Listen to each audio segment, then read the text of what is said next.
Précédemment dans Super Stream, la saison 2 de Monstres et la série culte sur Love Story n'avaient pas convaincu nos invités qui étaient venus dire tout le mal qu'ils en pensaient. Et ils vous ont convaincus puisque plus de 80% d'entre vous sont d'accord avec eux. Un carton plein que nos invités du mois vont devoir tenter d'égaler. On vous en dit plus après le générique.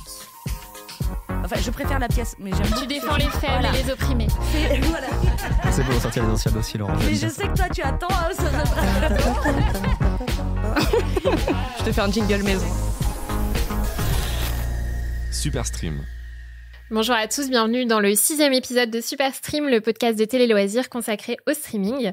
Alors avant de se mettre à l'heure des téléfilms de Noël qu'on adore autant qu'on déteste et qui vont finir un jour par arriver sur nos écrans en plein été, au rythme où on va parler pour une fois de divertissement avec un jeu diffusé sur Canal+ et sur MyCanal. Dans la deuxième partie, on revisitera nos années d'adolescence, enfin bon, pas pour tout le monde autour de cette table, en parlant d'une série des années 2000 qui s'apprête à faire son retour. De la bonne humeur, de la passion, un peu de mauvaise foi. J'invite mes 3 chroniqueurs à nous rejoindre, Marc Arlin, Juliette Osbrock et Émilie Lopez. Bonjour à tous les 3. Bonjour. Hello. Salut. Super Stream, c'est le lieu idéal pour faire votre liste de visionnage, savoir ce que vous allez regarder ou non sur les plateformes. Et pour ça, rien de tel que les coups de cœur et les coups de gueule de nos chroniqueurs. Alors Émilie, on va commencer par toi. Tu nous parles de la nouvelle série de Franck Gastambide, ça vient d'arriver sur Netflix, ça parle de MMA et ça s'appelle La Cage. Et ça s'appelle tout à fait La Cage. Je vais citer un grand philosophe. J'en attendais rien et je suis quand même déçue. J'ai commencé... Je vois Juliette qui rigole. J'adore ta référence. Voilà, j'ai toujours de bonnes références. Si vous la connaissez pas, je suis désolée pour vous. Donc c'est une série sur, comme tu le disais, sur le MMA qui a été créée par Franck Gastambide. Franck Gastambide qui m'avait enchanté avec Validé. Saison 1 et saison 2, oui, j'assume, je fais partie des gens sur qui Canal+. ont aimé la saison 2. Donc j'y suis allée en me disant, bon, la dernière fois, le rap, c'est pas trop ma cam, je vais y aller, et j'ai adoré. Donc là, je me dis, bon, la MMA, je m'en fous, mais je vais y aller, et peut-être je vais aimer. Pas du tout, en fait. J'ai eu le sentiment de passer beaucoup trop de temps devant notamment les 2 premiers épisodes. Ça n'a rien à voir avec le sport dont ça parle, ou le jeu des acteurs, ou quoi que ce soit. C'est juste, je suis totalement passée à côté.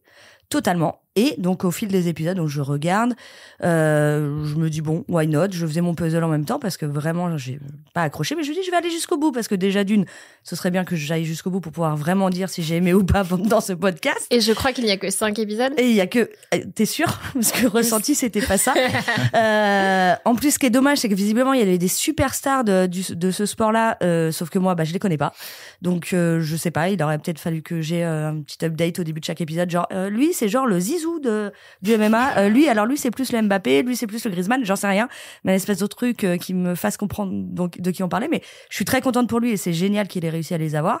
Apparemment, en plus, de mémoire, il avait un budget qui était assez conséquent, donc je comprends pourquoi il les a eus. Bref, j'arrive au dernier épisode.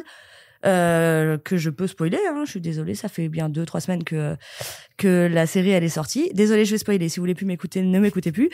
En gros, il y a une espèce de twist à la fin où en fait le gentil qui avait enfin réussi à avoir son Graal, et en fait son meilleur pote, on sait plus trop pourquoi, lui met un produit dopant dans sa boisson et en fait tu fais un gros coup de Trafalgar, ce qui laisse la porte ouverte à une saison 2. Et comme en fait, par hasard. Comme par hasard. Alors déjà ça, pardon Francky, je t'aime beaucoup, j'aime beaucoup ce que tu fais, mais j'aime pas ce genre de procédé. J'aime pas quand voilà. Mais c'est pas Francky Vincent non plus. Toi. Francky Gastambide. Je suis désolée, j'ai vu tellement de ces films, de ces séries, et en plus je le connais un petit peu. Je l'appelle Francky si je veux, madame. En fait, là c'est vas-y Francky, voilà. C'est pas bon. Et voilà. Oh, dis donc. Mais le côté, on fait une fin pour bien nous faire savoir qu'on veut faire une saison 2, quoi. C'est ça qui t'a un peu énervé, quoi. En fait, j'aime pas le côté où tu prends à la fois et les téléspectateurs et la plateforme en otage, genre, les gars, en fait, les gens, ils vont pousser à avoir une saison 2. Moi, personnellement, je pousserai pas. Par contre, je pousse à ce que Francky, tu te remettes au travail pour la saison 3 de Valider, s'il te plaît. Je t'en supplie. Et à côté de ça, parce qu'on est aussi là pour conseiller des séries, du coup, je vous conseille pas forcément La Cage, à moins que vous ayez aimé le MMA et les muscles et les gars et les jets de sang et tout ça. Mais dans ce cas-là, regardez un bon film d'horreur. Par contre, à l'inverse, je vous conseille une des meilleures séries, à mon sens, que j'ai vue depuis très longtemps, qui s'appelle Disclaimer, qui est sur Apple TV+, qui est avec une des meilleures actrices de tous les temps, à savoir Cate Blanchett. J'aurais peut-être pas le temps de faire le pitch parce que je parle depuis 3 quarts d'heure, mais regardez Disclaimer, et si vous voulez en savoir plus sur cette série avant de la regarder, lisez télé-loisirs.fr, c'est un site formidable. Et sur téléloisirs.fr, justement, on a un internaute qui, visiblement, lui, n'est pas passé à côté de la cache, qui a trouvé que c'était la meilleure série au monde. On retrouve beaucoup d'émotions, une très belle histoire. J'ai vraiment trop hâte de voir les prochains épisodes. Voilà. Un vrai uppercut. Exactement. Alors, si vous avez des envies plutôt de cinéma, Marc, tu as regardé pour nous le dernier film de Mélanie Laurent, Libre, sur Prime Video. Tout à fait. Donc, après s'être fâché avec Francky Gastambide, on va se fâcher avec Mel, Annie Laurent. Donc, Libre, c'est l'histoire de Bruno Soulac, qui était un braqueur qui a sévi dans les années 70 et surtout années 80. Voilà, qui était un peu surnommé le Arsène Lupin du braquage. C'était un peu un braqueur qui ne faisait pas de violence et qui en gros, était là juste pour dérober de l'argent, mais pas faire de violence. Histoire plutôt intéressante, d'ailleurs, personnage plutôt intéressant. Mais je trouve que le film de Mélanie Laurent, en fait, en fait pas grand-chose. C'est-à-dire que le personnage n'est pas très intéressant tel qu'il est montré à l'écran. Il est interprété par Lucas Bravo. Alors, Lucas Bravo, c'est pas forcément, on le sait depuis Emily in Paris, le plus grand comédien qui soit. Mais franchement, dans ce film, c'est pas lui que je vais incriminer le plus. Juste, on va aussi se fâcher avec Lulu, du coup. Voilà, alias Lulu Lucas aussi. Bravo. Non, franchement, là, dans ce film, c'est pas lui qui me dérange le plus. Là, c'est vraiment la mise en scène de Mélanie Laurent que je trouve hyper prétentieuse. Il y a beaucoup d'effets de caméra, il y a beaucoup de choses qui ne servent à rien. Et il y a une séquence que je vais citer en exemple, où pendant 3 minutes, on a un montage sur plusieurs séquences et sur une reprise de la musique de l'affaire Thomas Crown, donc Les Moulins de mon cœur de Michel Legrand, avec la caméra qui bouge dans tous les sens. Et vraiment, mais ça n'a aucun sens, c'est le cas de le dire. C'est vraiment, je comprends pas pourquoi elle fait ça. C'est pas du tout expliqué. Et en fait, on passe ensuite à autre chose. Donc c'est synonyme. Enfin, c'est vraiment, c'est ça des montre. Effets, Ouais, voilà, ça montre vraiment qu'elle a voulu se faire plaisir, mais ça n'a pas de sens en fait. Et voilà, donc il y a Yvan Attal aussi qui est dans le film, qui fait un petit numéro de commissaire, un peu à qui on la fait pas et tout ça. Bon, qui est pas mal, mais qui est pas non plus à son top. Il y a une jeune actrice qui s'appelle, j'ai noté, Léa Luce Busato, qui est un peu des faux airs de Béatrice Dalle, époque 37.2 le matin. Mais elle n'en a pas non plus ni la puissance de jeu, ni la sensualité de Béatrice Dalle à l'époque, qui était un peu comme une irruption incroyable et tout ça. Là, c'est pas tout à fait la même chose. Donc voilà, le film est vraiment pas très bon, ça tire beaucoup en longueur, on s'ennuie pas mal. La fin est un peu grotesque aussi, les derniers plans sont un peu grotesques.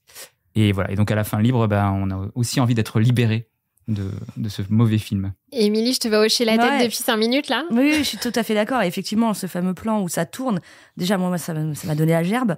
J'aime beaucoup, il y a beaucoup de films de réal de Mélanie Laurent que j'ai aimé, notamment Voleuse récemment, qui a vraiment été un gros coup de cœur. Là, j'ai trouvé ça d'une torpeur pas possible. Puis surtout, en fait, c'est Francky Niaiserie, le gars. C'est mon cœur, mon amour. Enfin, je suis pas venue pour regarder un film d'amour. Si je veux voir un film d'amour, j'en ai pléthore. Là, je voulais en savoir plus un peu effectivement sur comment j'ai bafouillé sur ce braqueur. Son histoire est complètement folle, parce qu'après je me suis renseignée, l'histoire est complètement folle, et en fait ils en ont fait un scénar un peu niais, un peu cucul-à-praloche, auquel je m'attendais pas du tout, et tout simplement parce que oui, Lucas Bravo est beau gosse, mais en fait je m'en fous. Si je veux le voir beau gosse qui fait je regarde Emily in Paris. Donc ouais, j'étais un petit peu déçue. Mel, sur ce coup-là, faut que je te parle. Ça fait 5 minutes qu'elle la prépare. Même pas, elle vient de me venir. C'est le talent, ça, madame. Bon, allez, Juliette, après 2 coups de gueule, on compte sur toi pour une note plus positive. Il y avait un risque parce que tu l'attendais depuis 3 ans, cette série, la saison 2 d'Arcane, sur Netflix, mais je crois savoir que ça ne t'a pas déçu. Mais tout à fait, on aime aussi des choses chez Télé Loisirs et on n'aime pas se fâcher avec tout le monde. Saison 2 d'Arcane sur Netflix. Donc, pour rappel, Arcane, c'est une série d'animation pour adultes. N'y voyez aucune allusion. Émilie Lopez, je m'adresse à toi. Donc, c'est adapté, en fait, de l'univers du jeu vidéo League of Legends. Mais rassurez-vous, moi non plus, en me lançant dans Arcane, je n'avais jamais joué ni vu la moindre vidéo de League of Legends. Mais c'est quand même une des meilleures séries que j'ai vues, et notamment dans l'animation. En fait, déjà, c'est un tel bijou narratif que ça peut plaire à tout le monde, et on n'a pas besoin de connaître l'univers League of Legends pour pouvoir s'en satisfaire. Donc en fait, c'est l'histoire de 2 sœurs dans la saison 1 comme dans la saison 2, on reprend saison 2 qui s'appelle Vi et Powder. C'est des orphelines et elles font face à la guerre qui oppose 2 villes jumelles, la cité très bourgeoise de Piltover d'un côté et les bas-fonds très pauvres de zone de l'autre. En fait, ça brasse énormément de thématiques qui sont assez universelles, donc la lutte des classes, le déclassement social, le totalitarisme, mais aussi le détournement des technologies. Donc c'est hyper intéressant, ça parle vachement à notre époque. Alors, pourquoi je disais que c'était une série pour adultes, c'est que c'est quand même assez violent dans les images, comme dans le propos. Mais honnêtement, il y a différents degrés de lecture qui sont hyper intéressants. Et puis surtout, ça raconte ça dans un univers visuel qui est hyper riche, hyper travaillé, très marqué avec les codes steampunk, qu'on n'a pas forcément l'habitude de voir comme ça en animation, encore moins sur les plateformes de streaming. Donc, et surtout, on boude d'autant moins de notre plaisir que c'est une production française. En fait, c'est une coproduction entre Riot Games, qui est l'éditeur du jeu vidéo League of Legends, et Fortiche Productions, qui est un studio d'animation français qu'on connaissait pas du tout avant la sortie d'Arcane, et qui collabore avec Riot depuis des années. Ça fait 8 ans qu'ils bossent sur la série. Ils ont mis 8 ans à faire 2 saisons. Donc, c'est pour dire le boulot que ça représente. Voilà, pour moi, c'est vraiment un coup de cœur. C'est un bijou de l'animation. Ça a beaucoup de caractère. Et franchement, ça fait énormément de bien. Là, avec dans un milieu de l'animation, on a beaucoup de productions en 3D qui sont assez aseptisées. Honnêtement, c'est une claque. Voilà. Donc, coup de maître pour coup de cœur pour moi. Super. Et effectivement, les retours ont l'air d'être assez unanimes en plus, et la série marche très bien. Alors, c'est marrant parce que sur Netflix, dans le top 10 France, Arcane et La Cage sont un peu au coude à coude, en tout cas au moment où on enregistre ce podcast. Mais c'est 2 productions françaises, alors, qui effectivement n'ont rien à voir l'une avec l'autre. Après, le top 10 c'est pas forcément représentatif de la qualité ou pas des choses. Hein. Non, mais du goût des gens. Merci à tous les 3. On va passer au premier parti pris du mois, et on va se pencher sur l'adaptation d'un jeu de société mondialement connu.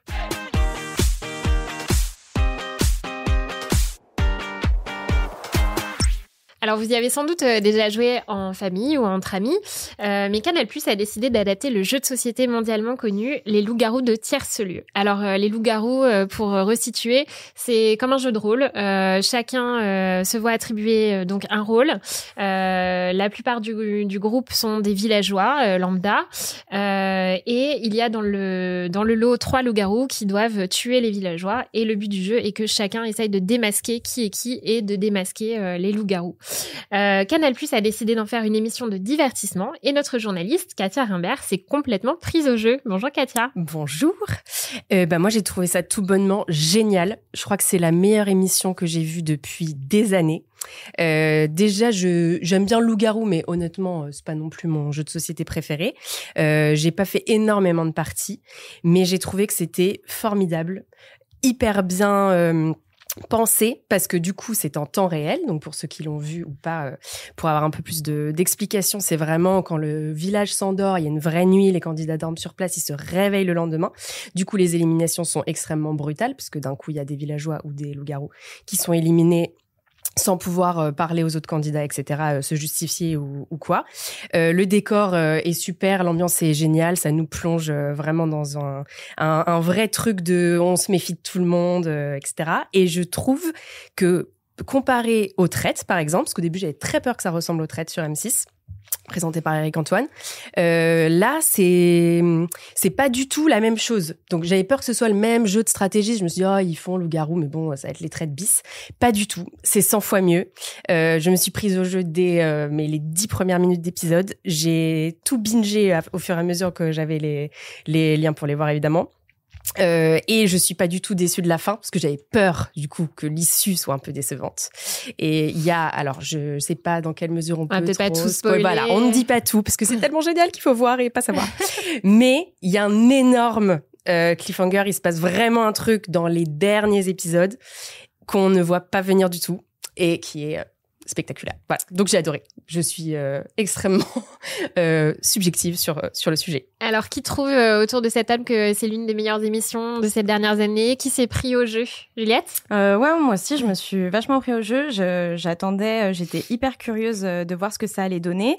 J'ai trouvé hyper intelligent cette idée de caster que des candidats qui sont censés avoir des prédispositions pour lire un peu les réactions des autres. Donc, il y a un espion, une joueuse de poker, un mentaliste, voilà, pas mal de profils comme ça. Donc c'est assez drôle de voir ces personnalités et ces prédispositions un peu s'opposer. Donc moi j'ai trouvé ça assez intelligent. Pour moi, ce qui fait la vraie qualité de la série, c'est la voix off de Mr V. Moi, la voix. Donc, en fait, ouais, l'émission, elle est narrée commenté un peu par la voix de Mr V, mais pour moi c'était là où j'ai eu mes plus gros fous rires. Puis ils font des effets de montage qui sont hyper comiques parce que c'est quand même une série qui est proposée par Panayotis Pasco et Fari, donc deux humoristes, et franchement ça se sent. J'ai eu un peu peur au milieu de saison. Pour moi il y avait des petits problèmes de montage qui créaient des problèmes de rythme. On était vachement dans la répétition parce que le cadre étant fixe, c'est vrai qu'on a toujours le même décor, il se passe toujours la même chose. Il y a un conseil, une élimination et tout. Et du coup, ça ne repose que sur les conversations qu'ont les candidats. Donc, parfois, ça crée des problèmes de rythme. Et honnêtement, je me suis ennuyée en milieu de saison. Mais sur la fin, comme toi, sur la fin de saison, commence à y avoir un peu des plot twists dans tous les sens. Et du coup, ça m'a remise complètement dedans. Alors, je commençais un peu à lâcher. Et franchement, génial. Et puis surtout, qu'est-ce que j'ai ri, quoi. Mais moi, je ris pas devant Koh-Lanta. Alors, tu me fais une excellente transition. Parce que justement, je trouve que ce qui est génial avec ce programme, c'est que pour une fois, nous, les trentenaires, on est ciblés. En fait, Koh-Lanta, c'est familial. Nous, les oubliés de la télé. Bah oui, les traîtres, on peut regarder avec ses enfants, famille, avec des amis et tout, mais il n'y avait pas, je trouve, et j'ai eu plusieurs amis en plus qui m'ont dit ça avant, enfin, je le pensais déjà, mais avant même que je leur soumette l'idée, ils me disaient, ah, mais oui, mais c'est vrai qu'il n'y avait pas de truc pour nous et tout. Et là, c'est typiquement notre génération, notre façon de notre humour, notre façon de construire un programme, et tu regardes pas ça, alors oui, tu peux regarder ça avec tes enfants, mais je sais pas, pour une fois, je me suis sentie vraiment concernée. Je me suis dit, on me fait un programme pour moi. Et le petit flottement, je l'ai senti aussi, effectivement, en milieu de saison. Mais là où je trouve qu'ils sont forts quand même, et du coup, ce qui me donne très envie, parce qu'on sait déjà qu'il y aura une saison 2, ça me donne très envie de voir la saison 2, c'est que et ces histoires de cartes joueurs, on ne sait pas quand est-ce qu'elles arrivent, on ne sait pas quel joueur ce sera. Il y a beaucoup quel rôle entre guillemets ce sera. Il y a beaucoup d'extensions du loup-garou, donc en fait les possibilités elles sont énormes. Et j'ai même des amis par exemple qui m'avaient dit mais est-ce que tu crois que va y avoir le loup blanc? J'étais là c'est quoi le loup blanc? T'as des experts. Alors attends. Et alors le loup blanc, vous nous direz dans les commentaires si vous connaissez cette carte-là, mais a priori le loup blanc fait que c'est le master loup. Donc, s'il gagne, il gagne toute la cagnotte. Et donc là, les perspectives étaient démultipliées, tu vois. Je me suis dit, ah, mais s'il y a un loup blanc, attends, ça veut dire qu'il y a qu'un gagnant. Enfin, voilà, je pense qu'ils peuvent faire encore plein de choses. Donc, effectivement, il y a petite longueur au milieu, mais ils rebondissent hyper bien en te proposant d'autres joueurs et d'autres petits tricks que tu n'avais pas vu venir. Moi, ce que j'ai bien aimé, et notamment, tu parlais de la voix off, Juliette, c'est que ça se prend pas au sérieux, en fait. Et il y a quelque chose de très second degré et qui justement nous parle, comme tu disais, Katia, sans doute. Marc, t'es plutôt team loup-garou ou... Team villageois, moi. Tout le monde, évidemment, tout le monde est villageois. Bien sûr. Non, moi, j'ai bien aimé aussi. Franchement, au début, j'étais un petit peu sceptique sur le casting. Les premiers épisodes, je me suis dit, je sais pas, à part le mentaliste qui se dégageait assez rapidement, les autres, j'étais moins sûr. Et en fait, il y a des personnalités qui finalement se dégagent au fil des épisodes qu'on n'attend pas forcément, voire pas du tout. Et je trouve ça vachement bien parce que du coup, tu finis par te prendre au jeu aussi parce que tu commences à un peu avoir de l'affection ou pas pour certains candidats. C'est aussi ça l'intérêt. Des candidats qui sont quand même plutôt pas très connus. Il y a une actrice, il y a une streameuse, mais sinon, c'est quand même plutôt c'est ça, l'actrice, c'est Suzy Bamba, qui est pas effectivement une actrice très connue. Voilà, effectivement, il y a quelques visages que les gens qui regardent beaucoup la télé ont peut-être déjà vus, mais c'est pas des gens très connus. Mais effectivement, je me suis bien pris au jeu. Moi, je suis pas spécialiste de loup-garou. J'ai joué assez peu dans ma vie, mais j'ai quand même bien aimé ça. Et je suis d'accord sur le côté vraiment la prod, en fait. Le montage, les effets visuels, je trouvais ça très sympa. J'aurais un petit bémol sur la participation de Fari et Panayotis que j'aime beaucoup. Enfin, qui parle qui dit les termes. Qui parle de façon sensée. Non, mais en fait, je les aime beaucoup et en fait, je trouve que leurs interventions sont un peu au chausse-pied, quoi. C'est un peu, tiens, il faut qu'on cale Fari et Panayotis là, donc allez, on les filme dans la forêt en train de faire des petites vannes et puis hop, on raccorde ça. Je trouve qu'autant sur la voix off de Mr V, ça fonctionne très bien. Autant sur Fari et Panayotis Pasco, ça marche un peu moins bien. C'était leur concept, mais on n'avait peut-être pas besoin de les voir finalement. C'est ça. Après, il y a quelques séquences très drôles, genre moi qu'ils arrivent et qu'ils fassent débarquer Chris and the Queen au milieu de la forêt pour faire des séquences de chants de jingle, mais ça part complètement en vrille. J'ai trouvé ça très drôle. Il y a quand même des petites réussites. Je suis d'accord avec toi. En fait, c'est le montage et la façon dont elles arrivent. T'es un peu en mode c'est vrai, ils sont là. Mais par contre, il y a quelques petites scénettes qui sont hyper bien écrites. Ouais, mais qu'on rien à à faire dans l'émission, en fait. Ça met ça sur les réseaux sociaux si tu C'est veux. une mais en émission fait, de second degré, hein. C'est oui, pas une mais émission de premier degré. en fait, ça donne vraiment. Enfin, moi, le sentiment que j'avais à chaque fois que je les voyais débarquer, c'est ah oui, c'est vrai, il faut bien rappeler que c'est votre idée au départ et que c'est vous qui êtes à l'origine de tout ça. Donc, il faut bien montrer que c'est vous qui êtes très très drôle et pas que Mister V et pas que le concept. Et en fait, ça m'a vraiment gênée. Il y a une fois, effectivement, ils m'ont fait rire. Tout le reste du temps, je dis mais en fait, va-t'en. Si je veux te voir, je vais voir ton spectacle. Je lis ton livre. Voilà. Et sur le reste de l'émission, Émilie, alors? Et ben sur le reste de l'émission, moi, j'en veux beaucoup à Katia. Oh, je vous explique pourquoi, parce qu'en fait, étant toujours dans la mesure. Non, mais étant journaliste, on a la chance d'avoir les épisodes en avant-première. Donc du coup, on les regarde avant tout le monde. Et donc Katia, ici présente, avec qui je travaille au quotidien et que j'apprécie beaucoup, et dont la vie compte énormément pour moi, me dit c'est formidable, c'est génial et tout. Et donc un soir, je rentre à la maison, je dis allez, je me lance dans le loup-garou. Puis j'attends, je me fais chier. Je dis, mais je suis à combien d'épisodes là? À un moment, est-ce que ça va être sympa? Ça faisait 45 minutes que j'étais devant, je me faisais déjà chier comme si ça faisait 4 heures. J'ai mis un temps... Un peu comme la cage, quoi. Un peu comme la cage. J'ai mis un temps incalculable à rentrer dedans. Je trouve que vous êtes très gentil en disant il y a quelques longueurs. Non, il y a beaucoup de longueurs. Là où je suis d'accord, effectivement, le twist de fin, j'ai trouvé ça super, mais ça n'a rien à voir avec l'émission, en fait. C'est le joueur qui a été extraordinaire. Et vraiment, en fait, je trouve qu'on en fait tout un foin. Je pense que cette émission-là, tu la fous sur M6, sur TF1, on ne dirait pas à ce point, oh, c'est formidable. Mais là, en plus, comme c'est sur Canal, c'est génial, il y a l'humour Canal. Je suis pas sûre de voir vraiment le rapport. Je pense que la hype serait pas aussi grande. Émilie, je pense que ça ressemblerait pas à ça. Si c'était sur M6. Exactement. En fait, là, ils se permettent quelque chose que les chaînes classiques se permettraient jamais. Justement, l'humour, l'autodérision, etc. Se moquer parce qu'ils se moquent des loups-garous, donc en gros des candidats quand même tout le temps. C'est impossible sur TF1 France 2, ça par exemple. Okay. Mais moi, c'est ça que j'ai bien aimé, c'est parce que du coup, ils se moquent de leurs propres trucs, de leurs propres règles du jeu et tout. Enfin, c'est ça qui est fou. Oui, même la forme un peu, qui est presque limite cinématographique parfois, avec le truc un peu... T'as vraiment l'impression de presque dans un film d'épouvante parfois. Tu sais comment ils filment les loups-garous quand ils font leurs petits conseils en scred et tout. Enfin voilà, ça je trouve ça bien.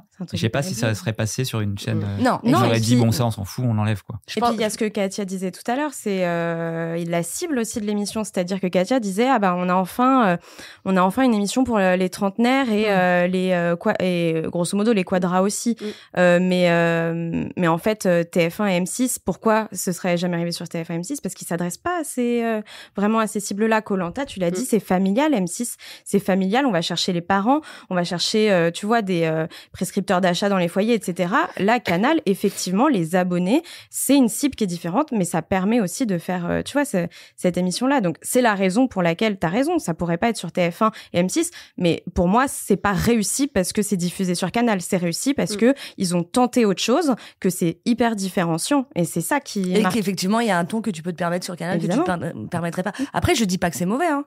Je dis juste que pour moi, c'est pas le meilleur jeu du monde. Et je dis que vraiment, en fait, il y a pas mal de longueur et que, en fait, à vouloir, mais comme à peu près toutes les émissions qu'on a aujourd'hui à la télé, à vouloir tirer sur la corde, en fait, tu te retrouves avec des moments de creux. Moi, en plus, la chance que j'ai eue, c'est que du coup, j'ai regardé le premier épisode. Je me suis dit, non, en fait, je vais pas continuer.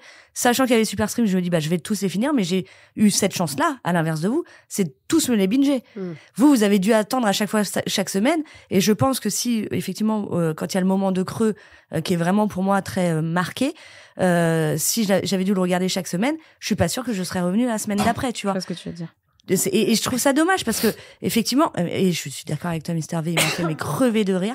Et il y a quelques personnages qui sont intéressants, mais il y a, à mon sens, un problème de montage parfois et de rythme qui est vachement rattrapé effectivement sur la fin, où la fin elle est ouf. Ça aurait pu tenir sur 6 épisodes. Ouais. Je me suis dit ça. Je me suis dit 8 peut-être on tire un petit peu à la ligne pour remplir les 8 épisodes. Mais quand même, je trouve qu'il y a des personnalités qui se révèlent et je trouve que par exemple Alexandre, la joueuse de poker, on voit pas trop venir au début, devient quelqu'un de très intéressant. Qui réfléchit, qui va assez loin et qui au final va pas aller assez loin, mais voilà. Enfin, du coup c'est petit spoiler. Mais du coup voilà, c'est là-dessus c'est quand même assez réussi, je trouve. C'est ça qui me dérange un petit peu, c'est effectivement Fary et Panayotis. Même si j'aime bien les séquences où ils interviewent les candidats un peu en mode ça, c'est film limite série B ou Mindhunter sur Netflix, tu vois. Enfin c'est limite. Dans une pièce blanche. Ouais, voilà. Alors, Ça, c'est assez réussi. Après, effectivement, moi, j'ai trouvé que le casting était vraiment chouette, mais du coup, ça veut dire qu'il faut qu'il fasse aussi bien pour la saison 2. Ouais. Il faut qu'on parle quand même, parce que, hasard du calendrier ou pas, il y a vraiment une hype, pour reprendre l'expression préférée d'Émilie, autour du jeu Loup-garou en ce moment, puisque Netflix a sorti au même moment un film Loup-garou avec Franck Dubosc, Jean Reno, Grégory Fitoussi, donc dont l'intrigue est effectivement la même, calquée sur ce jeu. Allez, je vous connais, les loups-garous qui se cachent là. Il y en a autour de cette table qui ont regardé le film. Montrez-vous. C'est ça. Faut... Dénonce-toi, Moi, je vais déjà me fâcher avec Netflix sur la cage. Vas-y, je te laisse te démerder. J'ai fait le sacrifice pour vous, les villageois, villageoises et villageois. J'ai donc regardé Loup-garou de Netflix, donc avec Franck Dubosc et Jean Reno, projeté au Moyen-Âge par la grâce du jeu. Alors en fait, spoiler, ça ressemble pas du tout aux Visiteurs, à part ce côté-là en fait. Parce qu'on a dit oui, c'est un mélange entre les Visiteurs et Jumanji. Alors Jumanji, je veux bien, mais les Visiteurs, pas trop en vrai. Et hormis la présence de Jean Reno, voilà. Par contre, c'est pas très bon, c'est pas très drôle. Ça manque beaucoup de rythme. Suzanne Clément, c'est un peu perdu là-dedans aussi. On se dit pourquoi elle est là, je sais pas trop. Clairement, c'est pas une grande actrice de comédie. Je pense que surtout un truc comme ça fonctionne pas du tout avec Dubosc, qui lui a un vrai timing comique, on peut pas lui enlever ça. Mais bon, là, du coup, le couple fonctionne pas. Les effets spéciaux, c'est pas toujours ça. Donc voilà. Après, c'est pas, je m'attendais vraiment à quelque chose de terriblement mauvais. C'est juste médiocre ou moyen, si on est gentil, mais c'est pas horrible. Voilà, mais c'est vraiment pas très drôle. Pas très réussi. Il y a des seconds rôles qui passent comme ça. Il y a notre ami Luc de Emily in Paris. Et oui, qui est là aussi. Qu'on aime bien dans Emily in Paris, pour le coup. Voilà, là il joue... Bruno Guerri. On l'aime bien quand il y reste, quoi. Voilà. Là il joue Pierrot, le futur Léonard de Vinci, mais qui s'appelle pas Léonard de Vinci, mais en fait c'est lui. Est-ce qu'il y a aussi une femme sur une péniche qui étend ses sous-vêtements? Non, parce que là il a un crush sur Franck Dubosc. Donc c'est autre chose. D'accord. Et voilà. Et d'ailleurs, le monde de la peinture en sera changé puisque la Joconde n'aura pas le même visage. Oh là là. Oui. Bon, c'est bon, c'est plus la peine qu'on regarde le avec film. vision d'incrédulité, mais oui, c'est bien ça qui va se passer dans le film. Alors moi, j'ai pas vu le film, mais t'étais dans quelle... Enfin, il était quelle heure et t'étais dans quel état? Il était pas si tard que ça, mais j'étais dans un état de fatigue avancé. Je suis une balance, il me l'a dit hier. On ne cache rien à nos auditeurs. Bon, donc on l'aura compris, si on aime le jeu Loup-garou, si on cherche un bon divertissement, on se tourne plutôt vers l'émission de Canal+. Après, je pense qu'en famille, ça peut passer. Oui, c'est un film à voir en famille, effectivement. Ouais. Contrairement au Loup-garou qui est moins à voir avec ses enfants, du coup. Oui, je trouve. Ou alors des enfants ados. Ouais. C'est pas mal. Mais pas des petits. Des ados tout court, du coup. Des ados. Pardon, des ados tout. Merci, Katia. Merci. Alors, c'est encore plus passionnant qu'une partie de Loup-garou. C'est l'heure de l'appel à un ami.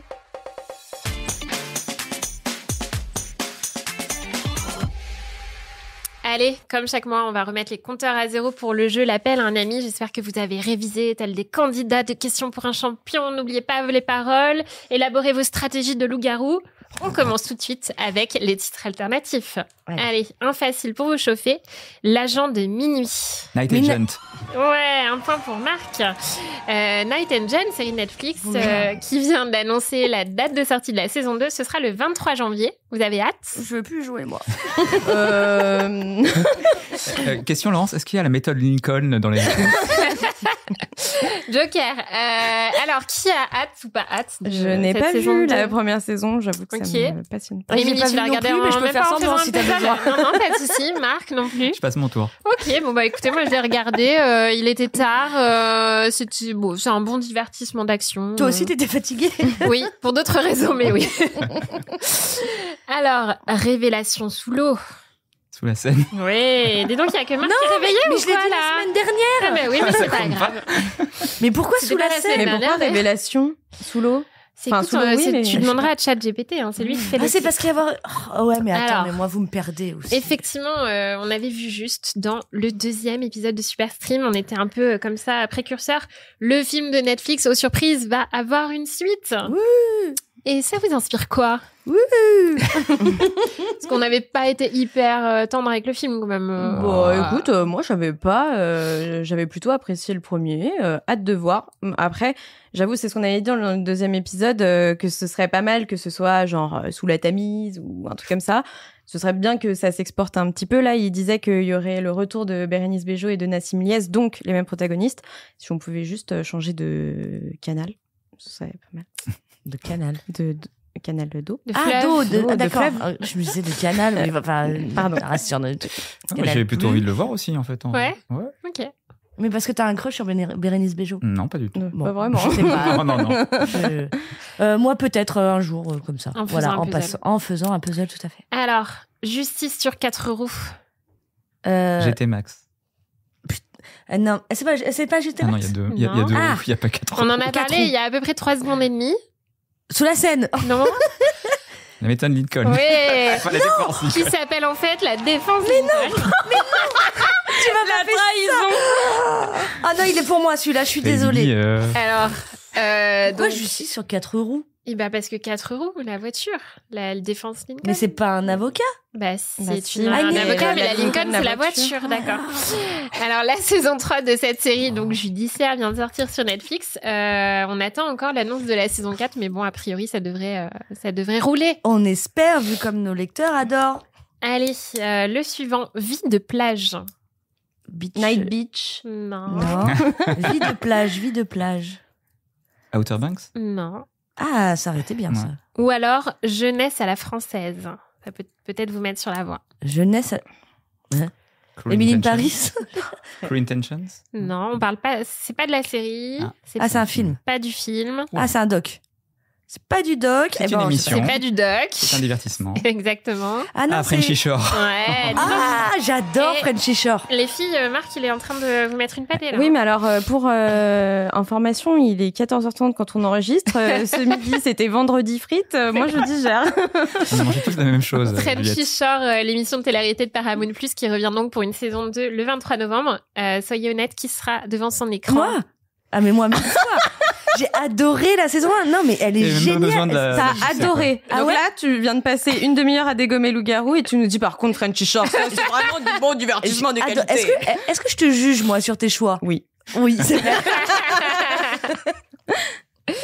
Allez, next. Au-delà du réel. X-Files. Ça aurait pu. C'était aux Bah, ça frontières, devrait. je crois. Non, c'était aux frontières. C'était du aux réel, je crois. frontières du réel. Au-delà du réel. Ou alors, Ah. les enfants de l'ombre. Dune. Prophétie. Non. Je sais pas du tout. C'est l'une des séries les plus regardées de Netflix. La cage. Stranger Things. Ouais. Ah, oui. Encore un point pour Marc Arlin. Alors, ouais, non, vraiment, faut que... on peut faire une pause café? Alors, Stranger Things, donc, dont on attend la saison 5 finale en 2025. La production a dévoilé les titres des épisodes et donc les fans élaborent déjà des théories sur les intrigues. Alors, les titres, je vous les livre. Mission de secours, la disparition de... 3 petits points. Le piège, sorcellerie, plan de choc, s'échapper de Kamazots, le pont et le dernier, le monde à l'endroit. On dirait des titres de chat GPT en fait. Alors- Ouais, clairement. Tu sais que j'étais en train de chercher les séries auxquelles ça correspondait. Je crois que Mais je pense que les frères Duffer écoutent Laurence régulièrement Voilà, sur bien Superstream. sûr. Et Ça vous inspire ces titres? Vous voyez déjà un peu vers quoi on se profile? Alors, les ne regarde pas, intrigues j'ai lâché en cours de route Ok. Stranger Things. Je sais pas, ouais, je pense qu'on se profile. Il est temps qu'on se profile vers la fin là, surtout. Bah là, ouais. Mais du coup, le monde à l'endroit, je sais pas, on se dit, on attend un peu une fin heureuse, peut-être, je sais pas. Ah oui, Ouais. peut-être. Ça a pas l'air de nous inspirer. Non, donc pas je des sais masses. pas. Allez, Efficacité. Nous, on veut jouer. Hein, tous. le prochain trio de choc. Voleuse. Presque. Ah non, Cat Size. Ouais, Ah. elle et en se plus réveille. Sur Cat Size. Donc l'adaptation du manga qui vient de démarrer sur TF1 et qui sera diffusée sur Prime Video au mois de décembre. Camille Lou, Claire Romain, Constance Labbé, Émilie, on en pense quoi de ces 3 héroïnes? J'ai adoré. C'est 8 épisodes super efficaces. On voyage. Le trio marche très très bien. C'est par Alexandre Laurent qui avait réalisé aussi Le Bazar de la Charité et Les Combattantes, 2 séries de haute qualité. Donc je vous conseille chaudement. Voilà. Allez, place maintenant aux ressemblances. Je sais que vous adorez ça. J'ai un point, je m'en fous. Allez. Juliette, Oui, on compte sur toi. Moi, c'est les caméras, tu vois. Ouais. Quand on ne me voit pas, je suis excellente. Et là, dès que moi, c'est le blanc dans mes yeux. Bah, moi, ça change pas, hein, caméra ou pas, je suis toujours nulle. Alors, Jamie Dornan, Sébastien Stan et Pierre Ninet. C'est pas le mec de Dune, justement, que t'as fait en interview? Le gars de Travis Viking? Fimmel, Non, Michael il a moins Fassbender. de cheveux. Ah, non moins de cheveux. plus. Samu Hugues. Mark Non. Mark Darnam, Strong. Stan et... On en a parlé au cours de ce podcast. Celui d'aujourd'hui. C'est Lucas Bravo. Lucas Bravo, effectivement. Ouais. Le héros du film de Mélanie Laurent qui ne t'a Bien pas vu. inspiré, Marc, et qui n'a pas été très tendre non plus avec son personnage de Gabriel dans Emily in Paris, avec des critiques qui ont l'air de pas trop passer auprès de la production. Donc, Oui. sera-t-il de retour dans la saison 5 On ne sait pas. Alors, prochain nom, une femme, Alexandra Daddario, C'est qui? Zoé Deschanel C'est et Rachel Brosnahan. pas la meuf de la Starac là qui ressemble à Zoé. Non, c'est une américaine. Alors, Daddario, je sais pas qui c'est, de Chanel Et Rachel Brosnahan. Oui, Mrs. Maisel. Mrs. Maisel. Ah oui, on adore elle. C'est quelqu'un. Une brune, du coup Une brune qui a commencé. Zendaya. Non, comment Non. elle s'appelle? Celle qui joue dans Wicked. Non. Qui a commencé dans une saga de vampires, je crois. Nina Dobrev Nina. Non, Ah, c'est pas- tu vois. Ah, Kristen Stewart. presque. Elle Ah. jouait dans le même film. Ah, Anna Kendrick. Oh, ma chérie. Et on a tout donné pour donner un point là.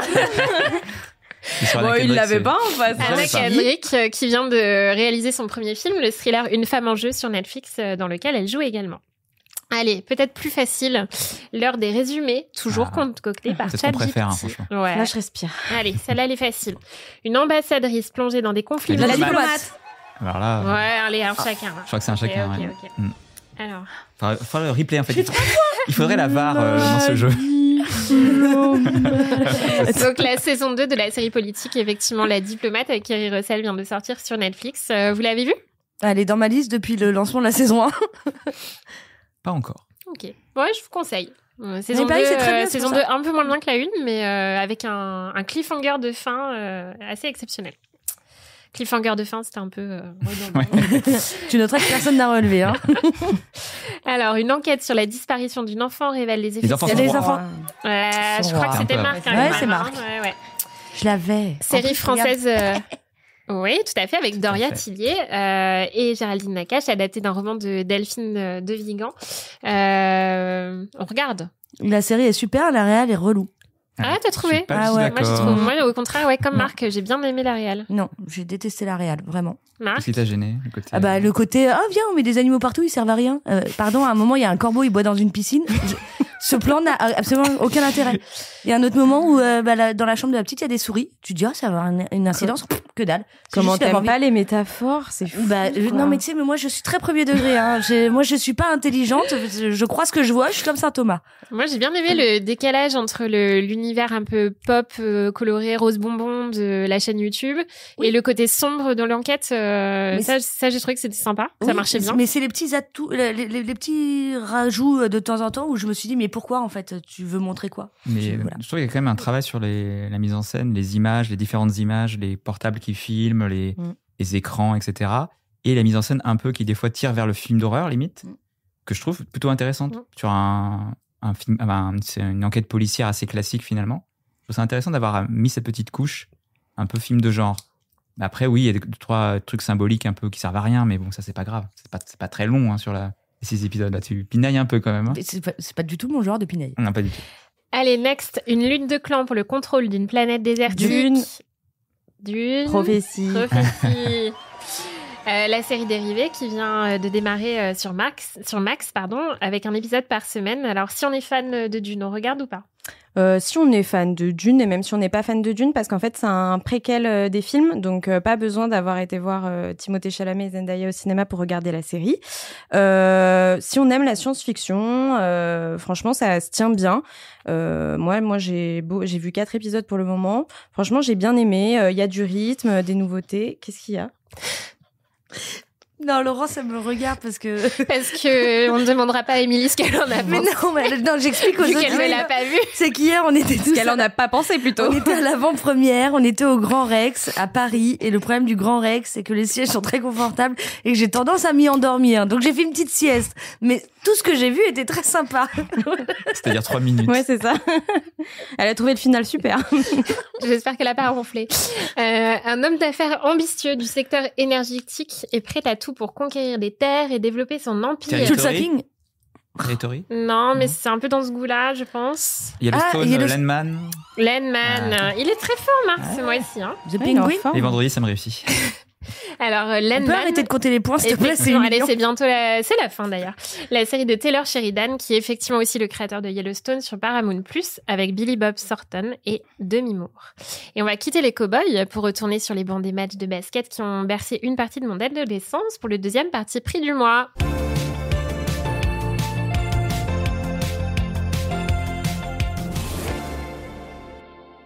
Notre journaliste Léo Guéguen était à peine né quand les frères Scott étaient diffusés à la télévision sur TF1 à l'époque. Cela ne l'a pourtant pas empêché de se prendre de passion pour les aventures de Lucas, Peyton, Nathan, Brooke ou Hailey. Alors on aurait donc pu croire qu'il serait heureux en apprenant que Netflix était en train de développer une suite, mais ce n'est pas vraiment le cas et il va nous dire pourquoi. Bonjour Léo. Bonjour Laurence, bonjour à tous. Oui, c'est vrai. En fait, après l'émotion positive ressentie après l'annonce de ce retour, je pense faut s'interroger en fait sur ce retour, sur les contours de ce retour-là, sur plusieurs points. Le premier point, avec quel personnage ? On voit déjà que c'est un peu nébuleux. On parle d'Hilary Burton et Sophia Bush à la production. On peut imaginer Robert Buckley, très proche des deux femmes. Et les autres ? Où sont les autres ? Les frères Scott sans les frères Scott ? C'est très bizarre. C'est pas faux. Bon, On est d'accord. Chad Michael Murray a pas l'air très emballé. James Lafferty pas très occupé, mais il a pas l'air non plus d'être très emballé. Chad Michael Murray non plus, il est pas très occupé. Hein. Et je crois que surtout qu'il est même pas très au courant. Je tiens à dire qu'il faut lire l'interview sur téléloisirs.fr. T'as vu la perche ? Laissons parler Léo. Donc il y a tous ces personnages. La série à l'époque, elle se concentrait sur des thèmes sociétaux forts. On a vu la bisexualité à l'école, le harcèlement, le suicide, des thèmes qu'on voyait pas beaucoup à cette époque à la télé. Maintenant, avec les plateformes qui ont été envahies par ce genre de séries d'adolescents ou pour jeunes adultes, qu'est-ce qu'ils vont pouvoir explorer de plus ? Ça, c'est une question aussi qu'il faut se poser. Et moi, j'ai aussi envie d'avoir de l'empathie, alors que ça n'a pas commencé pour les nouveaux acteurs, qui, à l'heure des réseaux sociaux, vont être sans cesse comparés aux autres. Et ça peut être très dur pour leur carrière, pour leur début de carrière, mentalement, de voir les critiques qui risquent et qui vont, évidemment, s'abattre sur eux, sur les réseaux sociaux, même s'ils sont très bons. Allez, je vais me tourner vers la jeunette de la bande. Juliette, le retour des frères Scott, c'est oui, c'est non ? C'est peut-être. Non, moi, globalement, c'est une série que j'ai adorée. Je la regardais les samedis après-midi avec ma mère devant TF1. Voilà, on adorait toutes les deux. Donc, en plus, c'était un programme plutôt familial. Moi, alors t'as raison, Léo, j'avais pas pensé les frères Scott sans les frères Scott, c'est ballot. Déjà qu'on en avait perdu un en cours de route. Hein. C'est ça. Mais en fait, en y repensant, moi, ça me dit plutôt bien. Je pense que il y a des choses intéressantes à dire. Je suis plutôt contente de savoir que Sophia Bush et Hilary Burton vont revenir. La seule chose qui m'inquiète, c'est qu'elles aient bien conscience que faut pas qu'elles soient les stars de la série. J'ai un peu peur qu'elles reviennent pour raconter ce que sont devenus Peyton et Brooke. Et en fait, l'ADN des frères Scott, c'est pas vraiment ça. Et d'ailleurs, sur les dernières saisons des frères Scott, c'était ça qui devenait un peu embêtant, c'est qu'on n'était plus sur une série de lycée. C'était eux qui étaient adultes, qui se mariaient, qui avaient des enfants. Donc là, qu'on nous dise qui s'est marié, qui a eu plus ou moins d'enfants, voilà, je veux bien. Mais c'est important que on raconte l'histoire de leurs enfants à elles et pas leurs histoires à elles. J'espère juste qu'elles arriveront à pas se mettre trop en avant, puisque l'ADN de la série, en tout cas, c'est ça. Et si on voulait les voir dans Star, au centre des intrigues, on les verrait dans d'autres séries, mais peut-être pas dans celle-là. Donc c'est ma crainte. Et en même temps, j'ai tellement adoré que je suis forcément hyper curieuse. Moi, je me dis qu'ils vont changer le titre de la série. Ils vont en profiter pour la rebaptiser du titre anglais Thrill ou One Thrill. Oui, c'est ce que j'allais dire, en fait, c'est que depuis tout à l'heure... Parce qu'il n'y aura pas les frères Scott. La punchline, elle est super de dire les frères Scott sans les frères Scott, mais il n'y a qu'en France que ça s'appelle les frères Scott. Hein. Dans le reste du monde, ça s'appelle One Thrill. T'as vu comment elle est désagréable. Ça s'appelle pas The Scott Brothers. Donc déjà, ce point-là, je suis désolée, mais je ne peux pas être d'accord avec toi, Léo, et je suis pas d'accord avec la majorité de ce que tu dis. Moi, j'ai un exemple d'une série qui a connu... C'est normal. Ça, c'est rite de passage. Il y a une série récemment, moi, que j'avais adorée et qui a connu un reboot et qui pourrait être, je pense, une idée pour Hilary Burton et Sophia Bush. C'est The L Word. qui s'était arrêté il y a quelques années, qui a connu un reboot et où en fait t'avais nos anciennes stars, certaines qui étaient là et qui un peu chaperonnaient les petites nouvelles, ce qui permettait aussi d'avoir des nouvelles problématiques et des nouveaux sujets qu'on n'avait pas à l'époque dans The L Word. Bon, il y a eu que 2 saisons à mon grand désespoir, mais j'avais trouvé ça intéressant. Moi, pourquoi je suis plutôt pour, c'est parce que faut rappeler qu'un peu dans les coulisses, enfin pas qu'un peu, dans les coulisses dans cette série, on a appris plus tard qu'il y avait eu donc le créateur Mark Schwann coupable, présumé coupable, je sais pas s'il a été jugé, en tout cas accusé de 18 femmes d'agression sexuelle, dont Hilarie Burton. Donc t'as une espèce de truc, je pense, et je sais pas, je les connais pas les meufs, et par contre j'aimerais bien, en fait ce truc qui a été tellement important dans ta vie est une souffrance. Et en fait, pour moi, le fait de le faire revenir et qu'elles insistent sur le côté d'un point de vue féminin avec les deux centrales qui le produisent et dans un environnement sain, leur permettrait de reprendre à elles ce truc-là qui est important pour leur vie. Tu vois ce que je veux dire? Oui, je vois les ce que tu veux. spectateurs, En fait, c'est ça, c'est que ça s'appelle faire une thérapie. Mais pour le spectateur, est-ce que ça a un intérêt de savoir que elles ont repris le pouvoir en termes de production? Moi, j'ai vraiment un truc de. Alors, oui, il y a ça, et je pense que en termes d'intrigue, il y a des choses encore à traiter. Je pense que tu peux les avoir effectivement. Si on en a que 2 ou 3, parce qu'effectivement, Chad Michael Murray a dit en exclusivité sur téléloisirs.fr que visiblement, il est pas super chaud. C'est parce qu'il a pas été rappelé que c'est un gros rageux. Voilà. Il dit j'ai trop de travail. Mon gars, tu fais des téléfilms de Noël, et maintenant Netflix. À moitié à poil. D'avoir les 3 qui drive un peu une nouvelle génération ou leurs enfants et tout ça. Moi, j'adorais, en fait. T'as un espèce de côté un peu doudou. C'est une série qui a vachement apporté à l'époque, je pense, à beaucoup d'ados. Il y a des nouvelles thématiques, nouvelles problématiques. Si c'est fait intelligemment, mais moi, je suis 100% pour. Et en plus, ce sera Netflix, donc a priori, il y aura un petit peu d'argent pour le faire. Léo, est-ce que Émilie a réussi à te convaincre? Non. Moi, je suis toujours contre sur l'aspect de la fin. En 2012, la fin des 2 dernières saisons, après le départ de Chad Michael Murray, on avait déjà fait le tour. C'était fini. Les personnages phares ont été remplacés par des personnages plus insignifiants, moins intéressants. On parle peut-être d'un retour de Steve Nichols, qui jouait Julian. Qu'est-ce qu'il a porté, Julian? À part être un enfant gâté qui n'arrivait pas à tourner de film. Bon, ok. À oublier ses enfants dans une voiture. Oublier ses enfants dans une voiture. Ok, tirer avec une carabine pour sauver. D'accord. Ah oui, tu t'y connais très très bien quand même. Je connaissais très bien. C'est très très bien. Mais oui, on avait fait le tour. La 4e saison où Nathan se blesse au genou, se blesse au dos, arrive pas à faire de basket. Bon. Ah, j'avoue, ça c'était chiant. C'était chiant. La fin était chiante. Et quand une série s'arrête. En fait, le meilleur, c'était les années lycée. Exactement. Et les premières saisons. On peut avoir les années lycée des enfants de.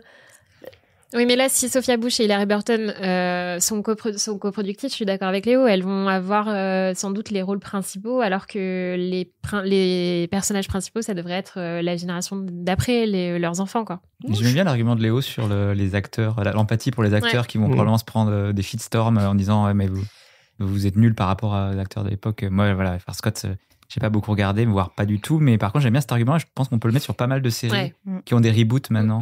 Où effectivement, globalement, le phénomène des reboots à foison, franchement, on n'en peut plus, quoi. Je sais pas, faites quelque chose, trouver des séries originales, en fait. On peut faire des bonnes séries ados. Je crois qu'il y a des très bonnes séries ados aujourd'hui, style Maxton Hall ou ce genre de série, ou Heartstopper, sans avoir besoin d'aller retourner dans les vieilles recettes, quoi. Après, moi, je comprends la nostalgie. C'est tentant. En étant fan des frères Scott, on a envie de retrouver. Mais en fait, je trouve qu'à chaque fois, on a envie de retrouver l'ambiance de la série originale, les acteurs d'origine. Et forcément, un reboot, c'est pas ça. Donc, effectivement, dans ce cas-là, autant revisionner encore et encore, comme on peut le faire sur certaines séries, et puis regarder des nouvelles fictions à la place, quoi. Donc, je pense qu'il y a certaines, il ne faut pas les revoir. Hein. Qui ont très mal vieilli. Oui, il y en a qui ont mal vieilli. Ouais. Où tu peux très rapidement te dire, ouh, merde, j'ai grandi avec ça, donc on m'a mis ça. Voilà, non, il y en a certaines, il vaut mieux pas. Mais les reboots, effectivement, on commence à en avoir ras-le-bol, non? Ah bah oui, je veux dire, on en a à tout va. Et puis alors, on parle que des reboots, mais si on parle reboot, spin-off et tout, mais c'est un débat qu'on a déjà eu dans ce podcast, c'est que il y a une fuite de créativité, quoi. On fait des reboots parce qu'on mise sur des valeurs qui sont déjà sûres. On l'a dit pour Popstar au dernier numéro, c'est pas pour ça que ça marche. Il y a des choses qu'il faut savoir laisser dans la temporalité où elles ont cartonné. Et puis si tu rajoutes à ça effectivement les séquelles, les préquels, on parlait de Dune, moi j'ai bien aimé, mais en soi encore une fois, on va chercher dans des franchises qui ont déjà été exploitées sur le plan cinématographique ou sériel, et on n'invente rien de nouveau. Et donc, du coup, tous ces scénaristes, et il y en a beaucoup qui ont énormément de talent, qui passent du temps à se creuser la tête pour savoir qu'est-ce que je vais bien pouvoir encore raconter sur Marvel ou encore raconter sur Brooke et Peyton, ils pourraient le mettre au service de créer quelque chose de nouveau, et pour la nouvelle, peut-être pour la nouvelle génération aussi. Des séries ados, il y en a plein, il y en avait déjà plein à l'époque, et c'est un genre qui cartonne et qui gagne à continuer d'avoir des nouvelles productions. Et là, j'ai peur qu'on prenne une bonne série d'ados et qu'on en fasse une médiocre série mémère. Donc après, moi, je suis dans l'absolu, pardon, et après je lâche le micro. Dans l'absolu, je suis pas super pour les reboots, mais dans certains cas, ça peut être super intéressant. Je prends l'exemple de Esprit criminel. Esprit criminel qui était donc diffusé à la télé aux États-Unis, et donc du coup, il y avait un espèce de cadre, il y avait des choses que tu pouvais pas faire, fallait pas être trop trash, fallait pas aller trop loin, il fallait pas qu'il fume, il fallait pas plein de choses. Il y a un reboot qui a été lancé sur Paramount+. On est à la saison 3, je crois. Enfin, en tout cas, la saison 2 est en cours de diffusion sur TF1 et ça continue sur Paramount+, où, du coup, comme c'est de la plateforme, ils ont pu cette espèce de cadre un peu chiant de la télé, et donc ça a pu donner un second souffle à la série, aller plus loin dans certaines affaires, imaginer un tueur en série beaucoup plus intéressant. Alors c'est horrible de dire cette phrase-là, mais beaucoup plus marquant, un peu plus violent et tout, et donc du coup, t'as un second souffle qui, pour le coup, apporte un vrai intérêt à la série. Oui, mais là, tu parles d'une série qui est procédurale. Les séries procédurales, c'est comme New York Police Judiciaire qui a 45 déclinaisons. En fait, c'est une enquête par épisode. Donc forcément, tu vas avoir quelque chose de nouveau à chaque fois. Là, les frères Scott, c'est quand même assez différent dans la mesure où en fait c'est la vie des mêmes gens qu'on suit éternellement, et je suis désolée, je sais que Plus belle la vie c'est diffusé depuis 20 ans maintenant, mais à un moment donné il ne peut arriver qu'un certain nombre de catastrophes ou d'étrangetés à une même personne. Statistiquement, arrêtons de nous prendre pour des cons, quoi. Ça veut dire que la fiction c'est pas la vraie vie? Mais il paraît. Mais non. Mais en fait, je suis sûre que tu préférerais voir une nouvelle série, une nouvelle histoire avec Sophia Bush et Hilary Burton en actrice. Ah mais moi je veux Sophia Bush et Hilary Burton partout, tout le temps. Voilà. Calme-toi. Je suis ravie que Sophia Bush ait rejoint Grey's Anatomy. Hilary Burton, j'adore la suivre sur les réseaux. C'est juste parce qu'elle joue une lesbienne que t'es contente. Ah non, j'étais contente avant de le savoir. Et elle est pas lesbienne. Elle est polyamoureuse. Ça me va. On s'éloigne un peu des frères Scott là. Merci. Léo, tu voulais... Ouais, sur le reboot, moi, j'ai pas, mais sur un concours de circonstances, j'étais tombé sur Gossip Girl plus jeune aussi. Oui. Et je suis aussi tombé sur le reboot, de Gossip Girl, donc dans ce même univers. Ouais. Ça a été catastrophique. Mais c'est ça. C'était catastrophique. Et en fait, les frères Scott, ça risque potentiellement de faire la même chose que ce reboot de Gossip Girl, très très très cringe, très très bas de gamme, où ce que je disais tout à l'heure, on va comparer le soi-disant antagoniste à Stock Bass, mais non, quoi. Tu viens de nous faire essayer de nous faire croire que t'es tombé sur Gossip Girl et que du coup t'es tombé sur le reboot. Tu nous prends vraiment pour des bananes flambées. Oui, voilà. Merci Léo. On se dit rendez-vous 2025, 2026 plutôt. Je pense que le temps que la série soit écrite, tournée, produite, post-produite, pour juger sur pièce pour le coup. Merci Léo. Merci.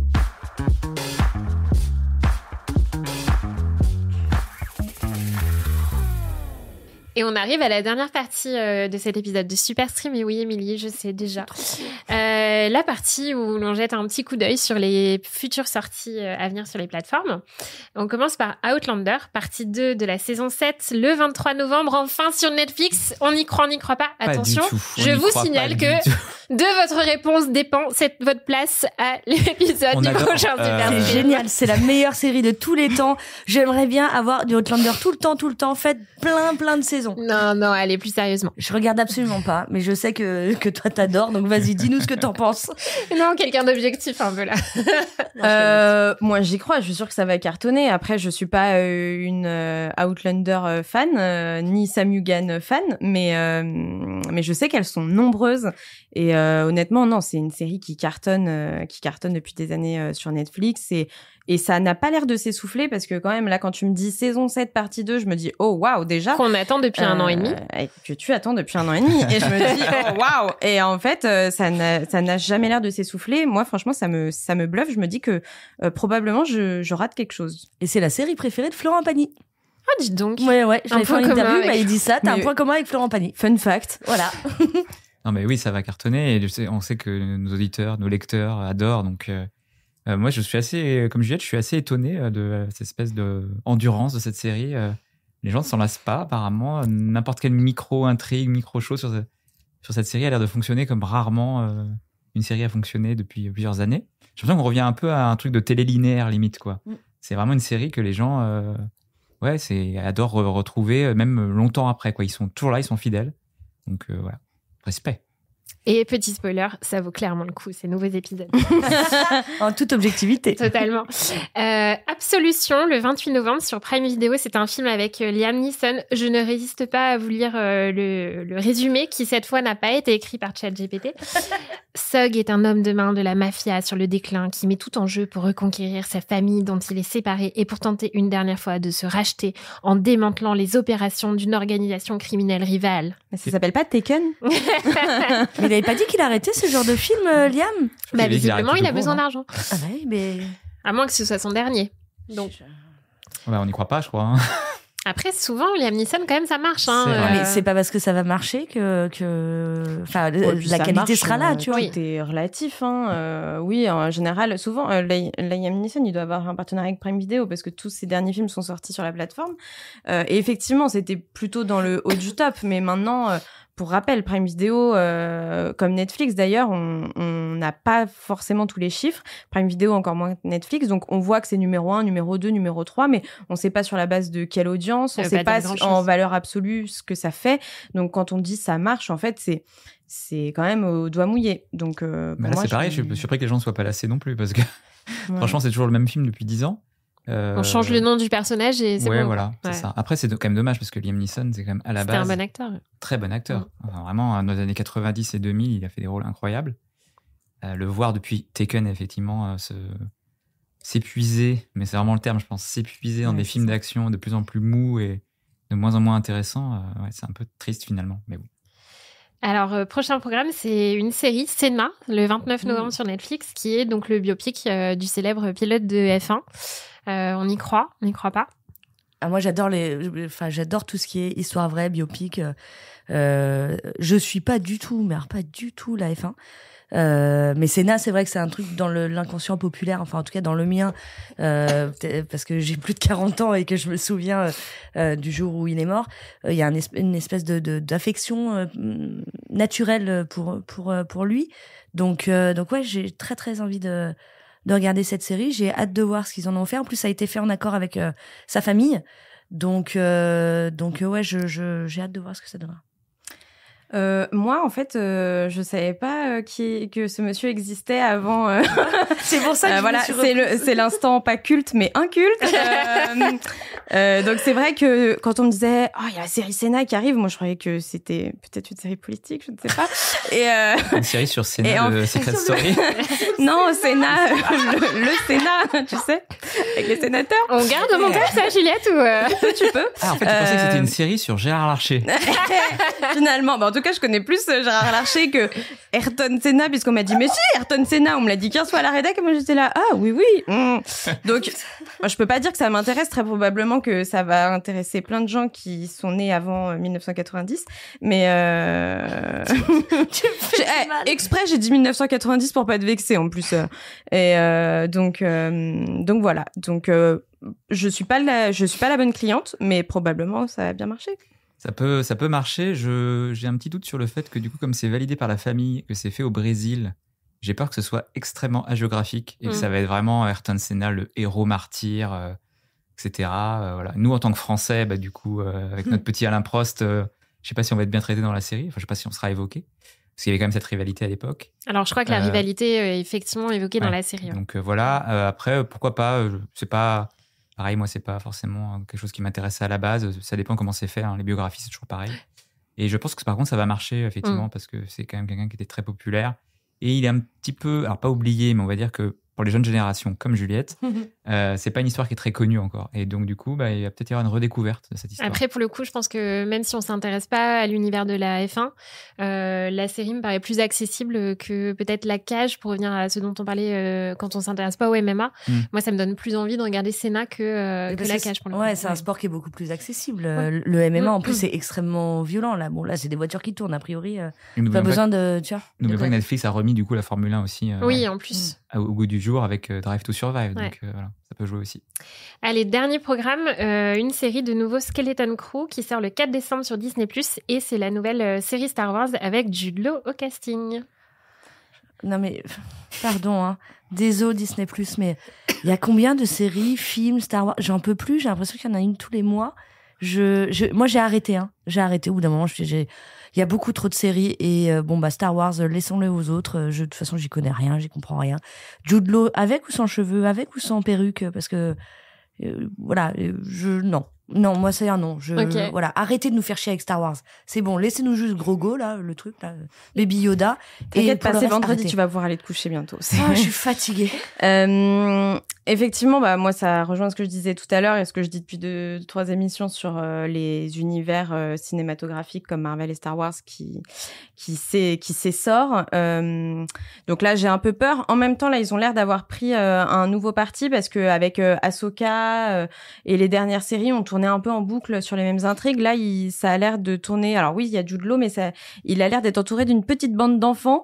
Il y a un petit côté, la bande-annonce a un petit côté les Goonies qui peut être un peu sympa et ramener un peu ce second degré dans l'univers Star Wars que peuvent avoir les films, mais qui n'ont pas vraiment réussi à transformer les séries jusque-là, qui sont vraiment hyper premier degré. Donc, il y a peut-être quelque chose à creuser. Et puis surtout, ça arrive en décembre. Ouais. Du coup, c'est assez familial, en fait, comme programme. En tout cas, j'en ai l'impression. Ouais, totalement, je suis totalement d'accord avec Juliette. Star Wars, effectivement, les dernières séries, c'était vraiment compliqué. Mais là, effectivement, au vu de la bande-annonce, on dirait que c'est un truc un peu plus familial, un peu plus old school. Il y avait un peu une vibe un peu Goonies ou Star Wars première trilogie, quoi. Donc pourquoi pas. Après, j'ai quand même encore peur de la lessiveuse Disney+, où en gros, on va avoir un peu toujours les mêmes éléments qui vont se répéter et ça va devenir très ennuyeux. Mais pourquoi pas, parce qu'en fait, j'en avais un peu marre qu'ils prennent aussi Star Wars trop au sérieux. Et en fait, on a fini par prendre Star Wars tellement au sérieux que finalement, si ça redevient un peu léger, un peu familial, pourquoi Peut-être pas. plus accessible aussi. Ouais, pourquoi pas. Et alors, on va laisser sa chance à Skeleton Crew. Ce sera le mot de la fin. Émilie, Juliette, Marc, merci une fois de plus de nous avoir donné vos avis sans concession, bien sûr. Merci à Katia et Léo d'être venus eux aussi défendre leur point de vue dans ce nouvel épisode de Superstream. Serez-vous d'accord avec eux, chers auditeurs? Dites-le nous en commentant cet épisode. N'hésitez pas non plus à liker, commenter le podcast et on vous donne rendez-vous en décembre pour un prochain épisode. Merci, bye. Laurence. Bye!